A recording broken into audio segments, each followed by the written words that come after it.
Muito obrigado, muito obrigado.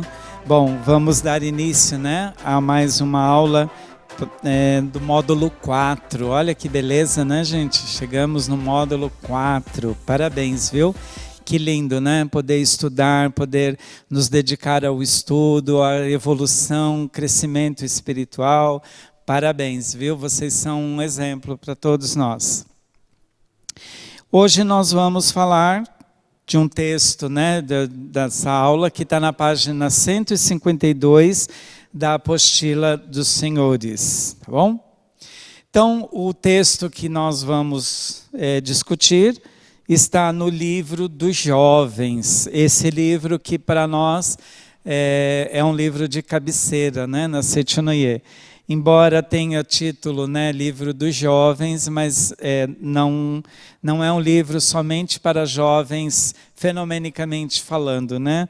Às vezes a gente tem uma pessoa que é um pouco menos jovem, mas que tem um espírito bastante jovem, né? Isso que é importante, né? O Livro dos Jovens, ele é um livro que nos ensina muito, porque o professor Masaharu Taniguchi, ele fala de uma forma muito clara, muito objetiva, sobre a importância da autoconfiança. E outro dia me fizeram uma pergunta bem interessante, que foi assim: preletor, mas autoconfiança e autoestima não é a mesma coisa? Num primeiro momento, parece que sim.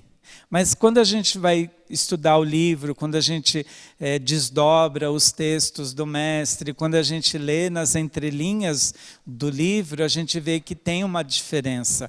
Raramente o mestre fala de autoestima.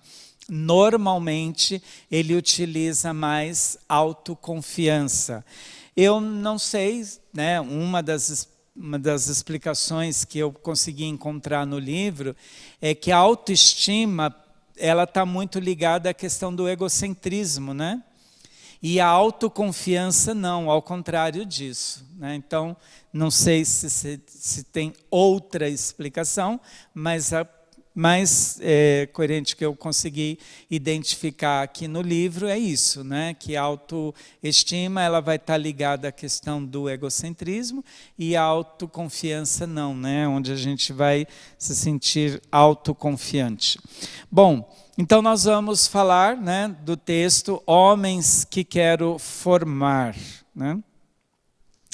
Esse texto é o texto que encerra o livro dos jovens. Se não o último, um dos últimos, mas acho que é o último. É isso mesmo. Então, aqui no livro, o professor Masaharu Taniguchi vai nos explicar assim, olha: homens que eu quero formar. Quero formar homens de grande dinamismo e vitalidade.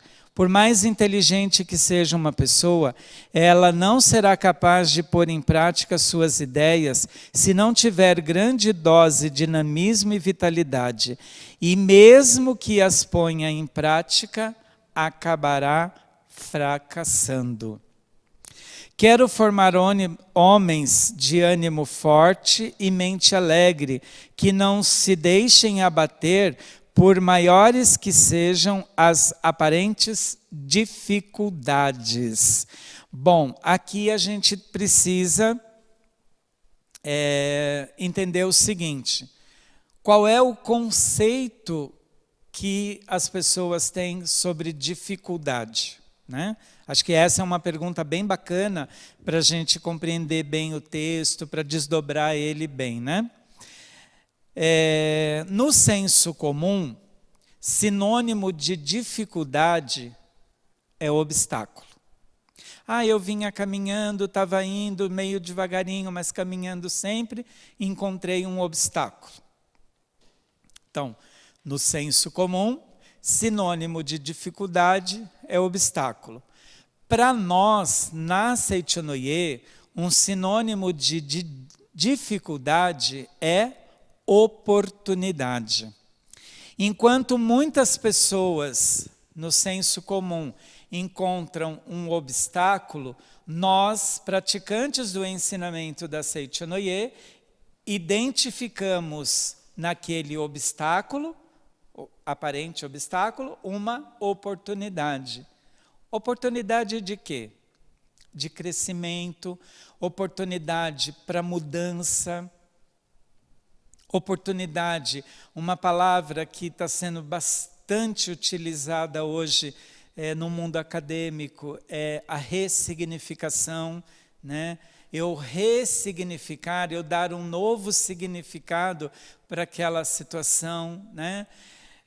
Então, no senso comum, as pessoas encontram sinônimo de dificuldade, obstáculo, e para nós, na Seitinoye, o sinônimo de uma dificuldade é uma oportunidade. Puxa, se não hoje, né, com o pensamento que a gente tem hoje, com a cabeça que a gente tem hoje, eu mesmo, não sei vocês, né, mas eu mesmo hoje, quando eu encontro uma certa dificuldade, eu me pergunto assim, meu Deus, isso há uns anos atrás iria impedir a minha caminhada, iria impedir o meu avançar. Mas como eu ressignifiquei muita coisa na minha vida, como eu aprendi, né, a entender as coisas com os olhos de Deus, eu entendo que quantas oportunidades eu teria deixado passar em branco se não fosse por meio do ensinamento da Seitinoye, né? Ok. Aí o mestre continua dizendo assim, olha, da mesma forma que num ano existe primavera, verão, outono e inverno, na vida do homem também existe diversas fases, podendo às vezes sobrevir épocas difíceis, como o inverno rigoroso. Mesmo quando isso acontece, as pessoas de ânimo forte e mente alegre não se deixam abater, pois acreditam firmemente que já no início do inverno podemos esperar a chegada da primavera. Olha que lindo que é isso, né? Quando eu estava lendo esse texto, e já li um monte de vezes, porque o livro dos jovens é um livro que eu costumo de vez em quando fazer uma releitura dele, eu estava pensando no seguinte, muitas vezes as pessoas não se dão conta que as coisas na nossa vida, ela tem uma sequência lógica. Aqui o mestre acabou de dar um exemplo de sequência lógica para nós, né? Quer ver em qual trecho que ele fala da sequência lógica para nós? Da mesma forma que num ano existe a primavera, verão, outono e inverno. Está vendo? Essa é uma sequência lógica. Por mais que eu goste do verão, eu não posso ir dormir hoje acreditando que amanhã já é o verão. Nós estamos no outono. Eu vou ter que ir até o final do outono, iniciar o inverno, passar pelo inverno, chegar à primavera, passar a primavera para depois chegar o verão, né? Por mais que eu adore sábado e domingo, eu não vou poder ir dormir hoje, imaginando que hoje fosse uma quarta-feira, que eu vou dormir amanhã acreditando que quando eu acordar amanhã cedo é sábado, porque eu gosto muito do sábado e do domingo. Não. Então, essa sequência lógica, a gente precisa entender dessa maneira, porque é na questão da sequência lógica é que as coisas vão se descortinando, elas vão amadurecendo na nossa vida. É dentro de um passo a passo que as coisas vão acontecendo, e aí eu vou amadurecendo a ideia, né? Quanto nós somos mais experientes hoje em relação a um tempo atrás, porque nós fomos vivendo cada etapa da nossa vida. E acreditem, gente, uma etapa da nossa vida que por um motivo ou por outro a gente deixe de vivê-la, lá na frente ela vai fazer falta. Quantas pessoas, não sei se vocês conhecem, né? Mas quantas são as pessoas que no início da adolescência, por motivos diversos, que não vem o caso agora, mas tiveram que amadurecer muito rápido e começar a trabalhar muito cedo para ajudar os pais ou alguma coisa assim, né? Mas essa fase que ela deixou de viver na vida dela, naquele momento parece que estava tudo ok, mas lá na frente ela sente falta. Por isso que muitas vezes a gente vê pessoas tendo comportamentos adolescentes fora da hora. Ou vive uma infância que não viveu, né? Então, aqui o mestre vai explicando isso para a gente, da importância de vivermos essa sequência lógica, né? E viver o agora. Né? Agora eu tenho que viver isso, então eu vou viver intensamente isso agora, porque daqui a pouco eu vou estar em outra fase da minha vida. Eu me lembro, por exemplo, a minha esposa, antes de nós nos casarmos, ela ia todo ano no seminário da Páscoa, no seminário das moças. Depois que nós nos casamos, ela deixou de ir nesse seminário. Mas por que aconteceu isso? Porque os interesses já eram outros. Nós passamos a ir em seminários para casais, né? Então, percebe-se que iniciou uma nova fase na vida. E é isso que a gente precisa entender, que as fases, elas vão passando naturalmente na nossa vida, né? Continuando aqui no nosso texto, Homens que quero formar, o mestre continua nos ensinando. Para essas pessoas, as dificuldades, os golpes que a vida lhes desfere, servem para torná-las ainda mais fortes, da mesma forma que os golpes do malho tornam resistente o aço. Quero formar homens que sejam não apenas corretos, mas também generosos. Fantástico isso, gente, né? É claro,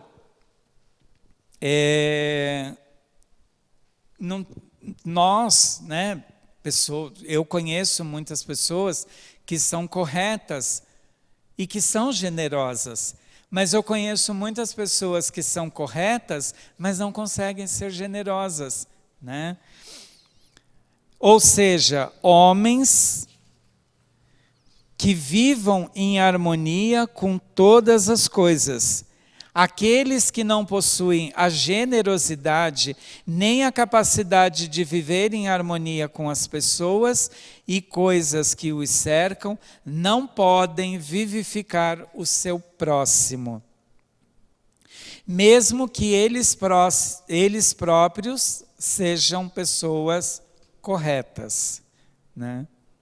Aqueles que não são magnânimos como a natureza, não conseguem vivificar o próximo ou fazer crescer as coisas ao seu redor, mesmo que sejam pessoas corretas. Então, é muito interessante a forma como o mestre constrói esses textos, porque ele explica e aí ele diz, mesmo sendo pessoas corretas, né? Ele sempre volta nesse tema, né, de dizer, mesmo que a pessoa seja uma pessoa correta, porque ser correto é importante, mas não é suficiente. Além de sermos corretos, temos que ser generosos. Além de sermos corretos, precisamos nos colocar nos lugares dos outros, né? Isso é importante também, né? Quero formar homens possuidores de verdadeira sabedoria. Aqui há um ponto muito interessante, gente, porque às vezes a gente confunde, né, conhecimento com sabedoria. Parece a mesma coisa, mas não é, né? Esses dias eu recebi um texto bem bonitinho no WhatsApp que dizia assim, olha, conhecimento é você saber que o tomate é uma fruta. Sabedoria é você não colocar o tomate na salada de frutas. Olha que legal, né? O conhecimento me mostra que eu não posso colocar o tomate e classificá-lo como legumes, porque ele é uma fruta, né? Só que quando eu vou separar as frutas para fazer uma salada de fruta, eu vou separar a banana, o mamão, a maçã, e eu não vou colocar ali um tomate, né? E por isso que assim, o texto do WhatsApp, bem bonitinho, ele ensina isso para a gente, né? Que não basta você ter o conhecimento. O conhecimento é importante, mas a sabedoria também, né?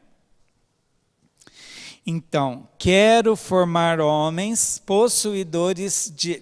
e aqui quando ele fala de verdadeira sabedoria, porque não é qualquer sabedoria, é a verdadeira sabedoria. Por mais talentoso que seja um homem, se o seu talento está dentro dos limites de sua pequena inteligência humana, cedo ou tarde ele acabará fracassando. A verdadeira sabedoria não é a sabedoria do nosso pequeno eu. E aí, observem no texto que esse eu está com E minúsculo, né? Nem a limitada inteligência cerebral. Aí ele vai dizer o que é a verdadeira sabedoria. A verdadeira sabedoria é uma sabedoria infinita que normalmente se parece com água calma, porém, nas horas certas e nos momentos oportunos, começa a fluir abundantemente. Olha, quando eu li isso várias vezes já, numa das primeiras vezes eu me emocionei muito, porque eu me lembrei dos nossos avós, dos nossos pais. Os meus pais, por exemplo,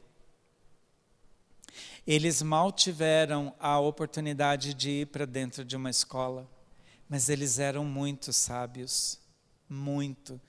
Inclusive, minha mãe, antes de falecer, ela me confidenciou que o sonho dela, se ela tivesse tido oportunidade, ela queria ter sido professora, né? Então, os nossos avós, os nossos bisavós, a gente via eles assim com pouquíssimo conhecimento cultural, com pouca inteligência cerebral, mas com muita sabedoria, né? Outra coisa que eu fiquei pensando quando li esse texto aqui, pensa num pedreiro, que também, muitas vezes, não teve nem condição de ir para dentro de uma escola, mas ele faz um cálculo matemático que é impressionante. Ele sabe dizer quantos tijolos, quanto cimento, quanto de tijolo, e consegue calcular de uma maneira que a gente que tem ensino, que tem estudo, a gente não consegue fazer o cálculo que eles conseguem fazer, a gente só obedece. Precisa disso, é isso que vai ter, né? Então, você vê, são pessoas simples, são pessoas humildes, não são pessoas ignorantes, acho que talvez um pouco seja, né, essa diferença, mas por eles ter essa sabedoria aguçada, né, essa sabedoria desenvolvida naturalmente. E aí, eu queria também contar para vocês um acontecimento bem interessante que envolve minha mãe. Minha mãe, antes de falecer, eu morei 2 anos junto com ela, e eu que cuidava dela. E um pouquinho antes dela falecer, morávamos eu, minha mãe e uma sobrinha minha que mora no interior de São Paulo, veio para São Paulo fazer faculdade e voltou para a cidade dela. Ela concluiu letras no Mackenzie, aqui em São Paulo. Uma noite estávamos nós 3 na sala. E eu não me lembro agora porque rolou um estresse entre as duas, entre a minha mãe e a minha sobrinha. E a minha sobrinha saiu da sala batendo os pés assim, sabe? Foi embora para o quarto. E a minha mãe só disse para ela assim, volte aqui na sala. Ela voltou. Eu me lembro como se fosse hoje, ela dizendo para minha sobrinha assim, você está no seu último ano de faculdade. Eu nunca entrei dentro de uma escola, mas eu tenho educação e você não. A próxima vez que você sair da minha presença, por favor, me peça licença. E aí ela baixou a cabeça e disse, com licença, vó, e saiu da sala. De lá da sala, eu ouvia ela chorando lá do quarto. E eu deixei, eu não fui correndo atrás, esperei, porque ela precisava refletir sobre aquilo que tinha ocorrido, né? Aí quando eu vi que ela já estava um pouco mais calma, eu entrei lá no quarto e disse para ela assim, querida, você pode ter os melhores professores que o Mackenzie pode contratar para te ensinar a ser uma professora de português e inglês. Mas você nunca vai ter uma aula dentro da faculdade como essa que a sua avó acabou de te dar lá na sala. E aí ela chorando me disse assim, eu entendi, tio, então o que eu tenho que fazer? Eu disse para ela assim, o que você tem que fazer? Você tem que voltar lá na sala e pedir perdão para a avó. Porque nessa época minha mãe tinha 84 anos. Eu disse para ela assim, Fernanda, rola um estresse entre vocês duas, eu não estou aqui, você pega a bolsa, joga nas costas e vai dar uma volta no shopping para aliviar o estresse do conflito de vocês duas. Ela, aos 84 anos, com uma das pernas quebrada, ela não vai poder fazer isso. Ela vai ter que ficar aqui e aguentar isso calada. Então, você vai lá na sala e você diga para a avó que você está arrependida do que você fez.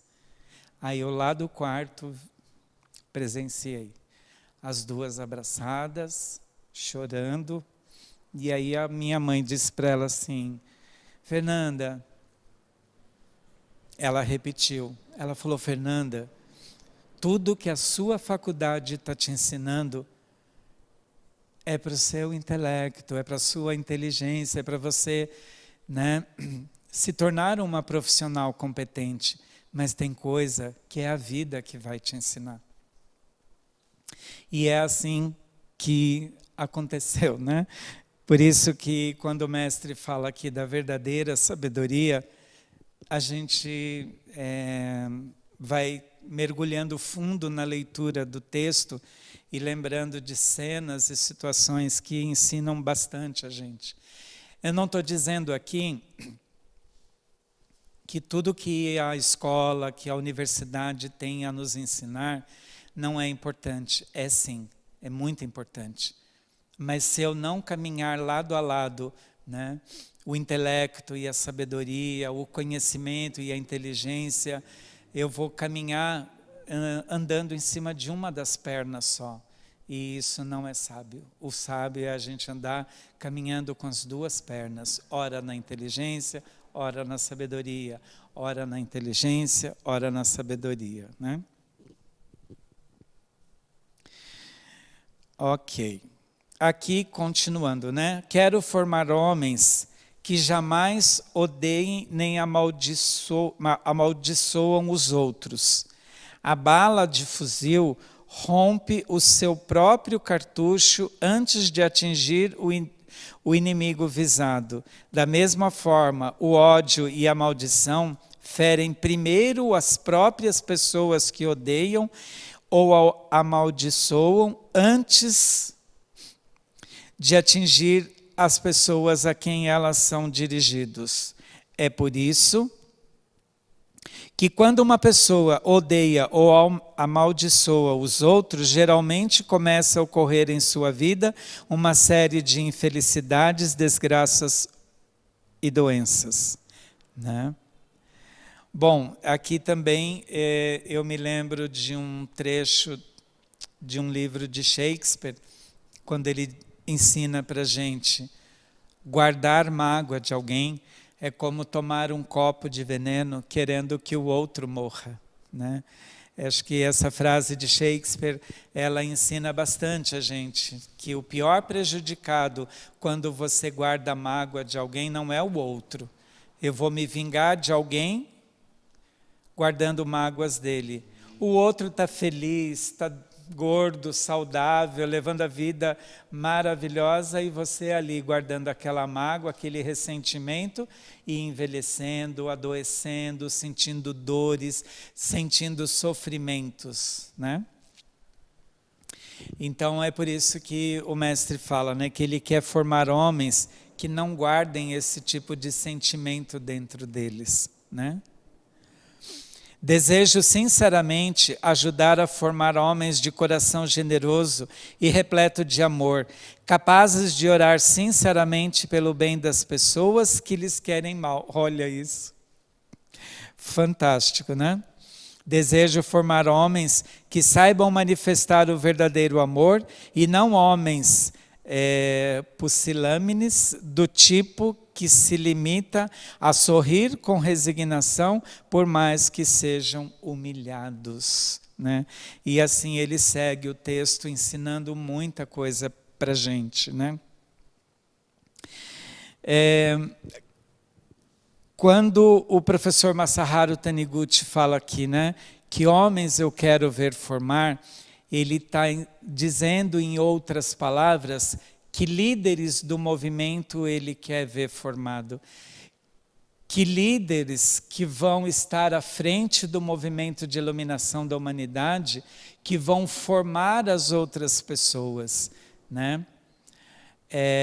Falar do ensinamento é fácil. Viver o ensinamento é mais difícil, mas não é impossível.